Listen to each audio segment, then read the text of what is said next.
our next session is going to be a customer session, and very pleased to be able to welcome our North American Director, Josh Pierson, along with the wonderful Hannah Sinclair, who is Director of D2C Retention Marketing and CRM at Steve Madden. And they're going to be talking to you about understanding how to deepen your customer relationship and elevate their experience. So please join me in welcoming Josh and Hannah.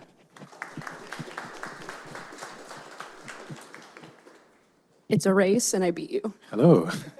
You did. Hello, everybody. Thank you so much for joining this fireside chat, Understand to Retain. Now, I'm very, very excited to be sat next to one of my favorite people, Hannah. And before I say why, I'll let you introduce yourself and Steve Madden. Tell me more. Hi, everyone. I'm Hannah, Director of D2C Retention and CRM at Steve Madden for our North America brand. So excited to be here and excited to share with you guys kind of our journey to understand who is the Steve Madden shopper. Thank you. Now, I've been with Ometria for almost 10 years, so a very, very long time. And in that time, I've had a huge opportunity to meet many great brands and many great teams. Now, 3 years ago, we came to New York, and the thought of working with Steve Madden was a dream. And fast forward, we're there. But actually, from the very first time I spoke to you, I learned the team were very ambitious. They wanted to do lots and lots of things, starting with better understanding the customer. Now, would love to learn from you, first of all, in that challenge of understanding customers that everybody's trying to do, how did it start? Yeah, so this is going to be interactive because we're close to lunch, and I don't know about you guys, but I usually get sleepy around then. So raise of hands, how many of you saw an influx in customers in 2020 and 2021? Yeah, same. And because of that, we saw a massive shift in unidentifiable customers. And we had been around for 30 years. 2020 was our 30th anniversary, and we said, oh, we know who our customer is. But yet we kept getting new customers and more new customers and more new customers. And we said, okay, who are they? Why are they acting different than anything we've ever seen before? Not just online, but also store experience. And so we really wanted to understand, okay, cool. Who is she? Why does she like Steve Madden? And how can we be better for her out of the pandemic as well? Now, when you think about bringing all of that data together, there's a huge buzzword, which is, of course, CDP. Now, if you ask 10 people what a CDP is, you'll get about 8 different answers, right? So would love to understand what CDP means to you. I mean, I'm a marketer. I love acronyms. So CDP to me is actually not customer data platform, but it's actually centralized data platform. So where all of our information lives together, that's what our CDP is, and I want to be very honest, before the pandemic, it sat left field and right field and did not ever communicate together. So centralized is the critical component for us.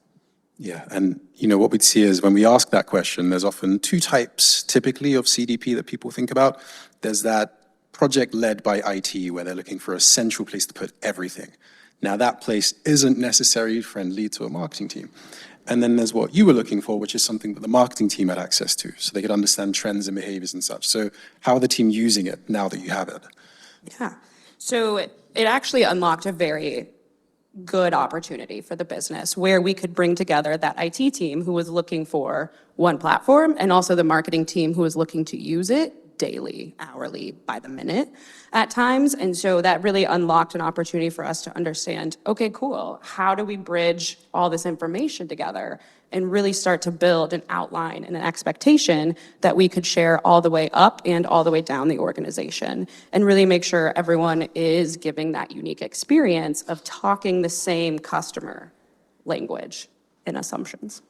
Yeah, and having a CDP is always spoken about, right? We've spoken to many brands that have a place where it all sits. Then question becomes, how are you using it? Are you seeing results from having this in place? And we have a very short clip of a case study that's coming out very soon with Steve Madden. We have a few pieces. Steve Madden is an icon in American fashion. In 2020, our business shifted significantly online. We wanted someone that was retail focused. We decided in Ometria as our best partner because they are focused on what metrics are retailers looking at every day, every minute. On day 0, we were able to unlock insights and access that our business has never had before that have helped us connect online and offline customer behavior, as well as what is going on with our customer trends and how can we provide our business with new solutions. Very sneak preview. Now,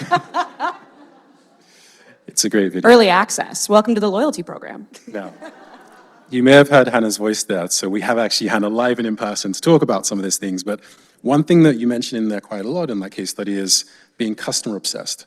So would love to understand what that means to you and the team at Steve Madden. Yeah, so we have the fortunate opportunity of, from our founding, we have been customer obsessed. Steve himself started selling shoes out of his car, talking to customers, asking them, what do you like? What do you not like? What are you looking for that you can't find? Where are you going wearing these products? What are you hoping to do after? All of that, understanding who is interested and really sourcing that information and sharing it back to make sure the products are there for the customer to do what the customer wants to do in them. You know, that's how you become a lifestyle brand, is you become just a part of their life.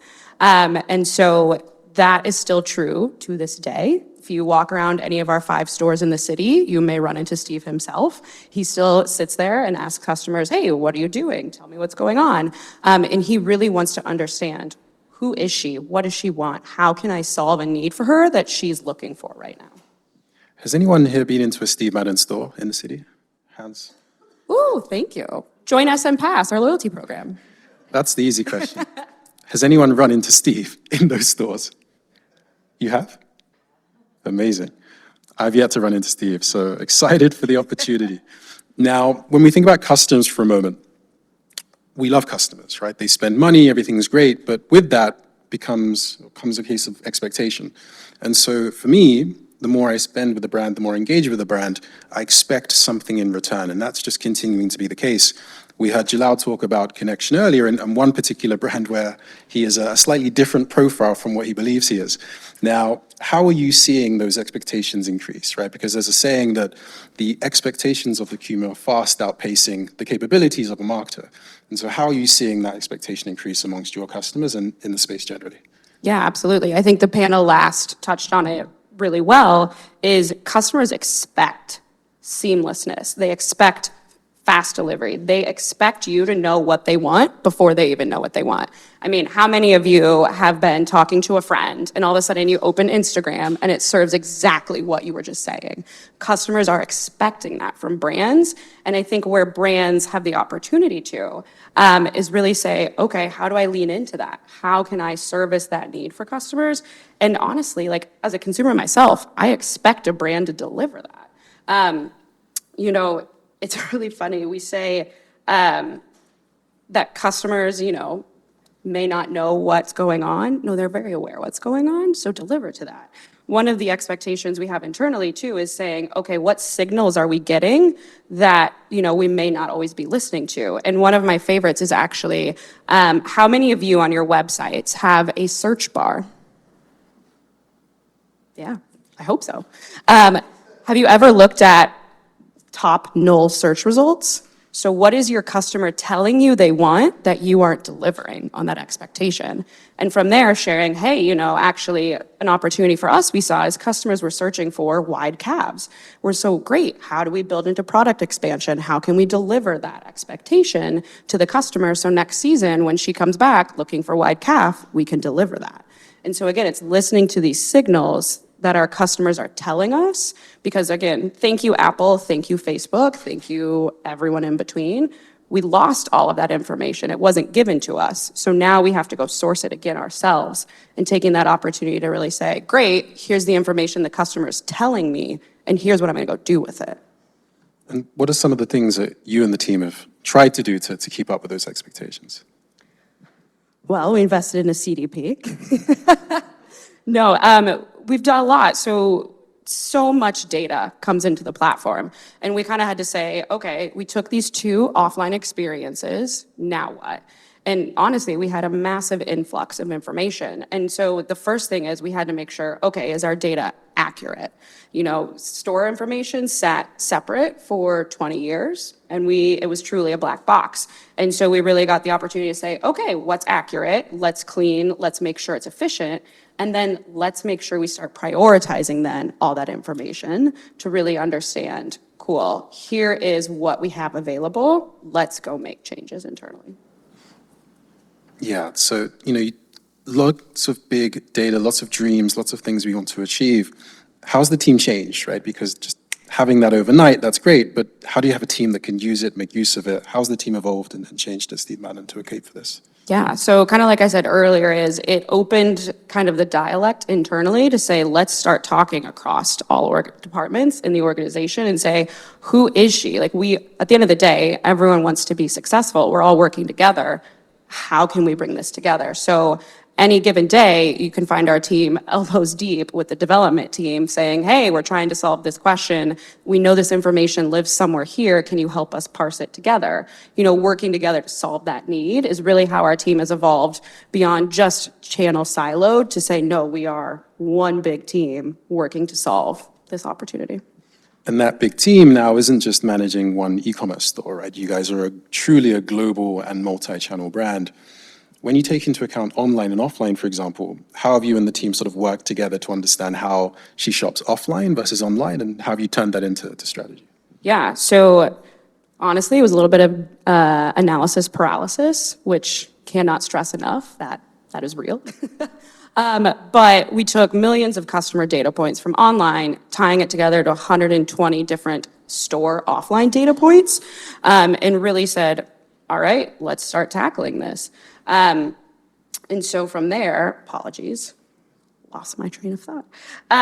But really from there, it was just like, cool, what are the behaviors? And one of the more key opportunities we talked about internally a lot was, hey, heels. Heels are really successful in store. Why aren't they taking off online? So, we went to stores, we sourced from our store employees, we said, hey, when people are buying heels, what are they telling you? And it was really, oh, they're going out that night, or hey, they have an event, or hey, like they were wearing a shoe and it was really uncomfortable and they needed to change. And so from that, we're able to take our data and say, okay, cool, online, what shoes are the most comfortable? What shoes are people buying in advance? How do we prioritize that story online versus in store? How do we prioritize the more comfortable shoes to be at the front of the store? So if she's uncomfortable, she doesn't have to walk all the way through to buy that one pair. Yeah, I am a person that may turn up to a store because I need it now. So I'm one of those people. Now, when we think about not just offline and online, you guys, of course, are global as well. Now, being global, that gives you a whole new set of challenges, right? People that shop in Spain may be looking for entirely different things to people that are shopping in New York City. How has that been with joining it together, but also understanding those trends and behaviors as well? Yeah, so I mean, the good news is, good and bad, I guess, is with the global organization is the seasonality differences. So when it's winter in the US, we can connect with our teams in the Southern Hemisphere and say, what's working for summer? How do we get ahead? And vice versa, we can share with them when it becomes fall, here's what's working for us to ensure we're sharing that data constantly back and forth so that, Steve Madden customers, whether they're traveling, can walk into a store and get the same type of experience. So lots of insights, multi-channel, heels, comfy buyers, globally, seasonality from those other regions you have. That's an incredible opportunity you have. What other insights have you managed to pull now that you have this clear understanding of customers? Yeah, so one of the key moments for us was, thanks again to the pandemic, mobile became massive. And so SMS became a very important channel for Steve Madden to connect with our customers. She is on her phone 24/7. We can see it in our Google Analytics. She is mobile only. And so it really gave us the opportunity to share with our partners across the board, saying, hey, our customers at the US really want to engage mobily. And I know we love our iPhones here. We love iMessage. I know Europe loves WhatsApp. But that was a moment to say, hey, we think this channel and this experience is a major unlock for you, but let's customize it. We're marketers. We practice and preach personalization, so let's personalize this experience to the market and meet her where she is. So, are we in SMS in the US? Yes. Are we in the UK? Yes, but also we're in WhatsApp in the UK. So that way we can truly customize where are we communicating to her, where she wants to be communicated to. Yeah, and that's one huge learning I had moving to New York was that WhatsApp is not really a thing here, right? A lot of people that move in from other countries might use it, but here it isn't. And so when I go back to the UK and speak to the teams there, everybody's asking about WhatsApp, WhatsApp, WhatsApp. Whereas over here, it's of course iMessage. Now, iMessage has definitely taken off, right? SMS in the US has become incredibly popular, and so a lot of our clients are doing it. But then back in EMEA, everyone's asking about SMS because it's a little bit harder to do, lots more country codes. So that's a really interesting insight. Now, what's really fun is not just having those insights, but actioning them. I'd love to hear how you guys are making use of all of these different insights you've gained. Yeah, so kind of starting with, I'll kind of go through our journey and then share how we're like actioning on it. So within our journey, it was really, okay, how do we, fork in the road? Are we going left? Are we going right?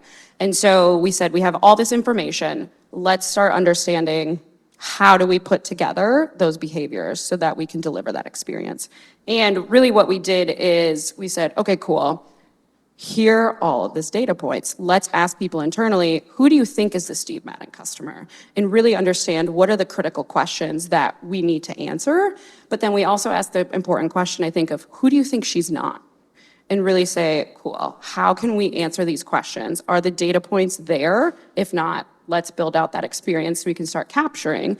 And then in the meantime, how do we build together her consistent behaviors? So once we outlined, here are, the questions we want to answer, our hypothesis is she is this, or she is this, or he is this, and really build together, here's the data points that we can layer in within it. Here are the questions we can answer today. Here are the questions we can answer tomorrow. And by the way, in a year from now, here are the questions we can answer. Being upfront about how long it will take to gather data and build that insight, I think was critical. And then we really started parsing together, here are their behaviors that they like to do. So seasonality, tying back to our partners globally, we understood we see similar patterns and behaviors across the board. Spring break, sandals. They go crazy. And we were like, why are people buying sandals when it's snowing in February, except for in New York, where it doesn't snow anymore, I guess. But, that spike is consistent over time. And so we're able to share that back and plan so that we have inventory, we have product, we have insight, and the customer experience is there. And then sharing that too across the board of, great, we need to have then our marketing in place. So, hey, let's schedule our marketing calendar so that 2 months before then, all of our sandals are already shot and we can deliver that experience in store, online, and really drive that expectation of we can meet her when she's ready. So again, when she's like, oh, hey, I have spring break in 2 weeks, I need to start planning, Steve Madden already has you covered. There you go. I've yet to go to a spring break, but I'm going to look out for the sandals when I do go there. Now, We'll get you a rhinestone pair. Rhinestones. Spring break is not coming up. No. But something else is, of course, very big Cyber Weekend, Black Friday. Lots of different ways that brands have approached this, right? So you look at brands like Everlane and Warby Parker totally removing discounting as a strategy. You have other brands introducing Black Friday discounts a month in advance, right? So it's sometimes a race to get there. What are you guys planning? So I can't give away too much. But we do know too, through again, all of our data, that there is consistent customer behavior at certain times of the Q4 season. And so able to take that insight, lay out our marketing calendar, lay out our promotions calendar, and make sure that we have the inventory in stock to support it at times too. And so what I can say is I'm a true marketer. I love Q4 because it's actually predictable. But it's been really interesting to see with our customer data who she is. And this is the first season we're going to be tying that information together with her consistent behaviors.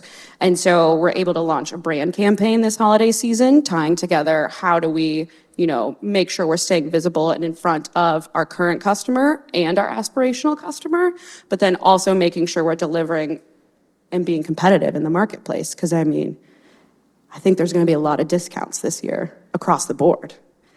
So we're making sure we're prepared for that as well. We, on that, we've been tracking the verticals and how they've performed over Black Friday ever since COVID, when it became even more interesting. Just watching how certain verticals do incredibly well and vice versa. So do find an Ometria if you're curious about how your vertical is trending. Now, when we think about all the different things we could be doing, we want to understand customers better, we want to deliver better journeys, we want to put in place the best strategies and personalization and campaigns. Lots of opportunities, but also a lot of opportunity to make mistakes. So looking back over your journey over the past few years, what mistakes have you come across, and what sort of advice can you give to people along the way? Yeah, it's such a good question. There is a statement by Steve that everyone in the organization knows, which is progress, not perfection. And owning your mistakes is where we believe that you can learn the most from. And like I said, data accuracy is critical because if you're trying to answer very important questions to your business, you need to make sure the information telling that story is accurate. And that was an opportunity for us once we finally unlocked that massive black box of store data is, okay, what is this information saying? And do we need to pay attention to orders from 2010? Probably not. But lots of mistakes. We will still make mistakes, and we expect it. I think where we're excited about is once we make a mistake, we can say, great, we made a mistake. What can we do to change it? And then how do we share across the board, hey, we've seen this shift, we're gonna make this pivot, and just share it outwards. Yeah, and when we think about mistakes for a minute, we work with a lot of different verticals, and often we see in homeware that if somebody buys a bed, people don't think people are going to buy another bed again. Now, not always the case. Many people have multiple bedrooms, and there's an opportunity to sell a similar product to the same person. One of the use cases I know you have is around people that buy a particular shoe.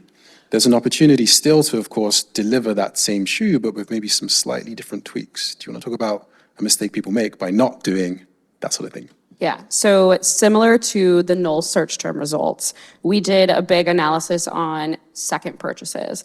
And we were like, great, shoes are seasonality. Twice a year, you're out. No, within like 7 to 10 days, there is an unlock where customers are coming back. And we're asking ourselves, why? What's going on? And it turns out they were receiving their shoe, trying it on, and really, really enjoyed it and wanted to come back and buy another.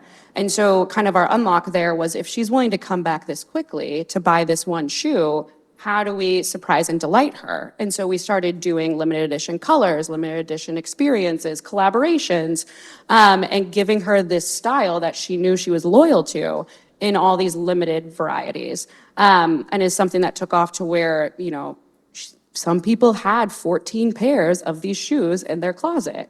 Some people had 2. We love both. So it was just making sure, you know, understanding what that information is telling us and how do we action on it. Yeah, and I'm about a 4 person for the same shoe. You do have that shoe. The eagle-eyed amongst you, especially the Steve Madden team in the corner, may spot my shoes. These are my 4th pair of the same shoe. They're very beaten up right now. So I'll be back for the Black weekend, Friday weekend holidays. But what's really key for a lot of our customers is not just having this insight, but using it to power personalization. And so people will often come back and look for that same thing. Now, getting out of mistakes, lots of mistakes we can make. What advice do you have for those in the room that are early in their journey of building out that understanding of the customer, but also maybe midway through?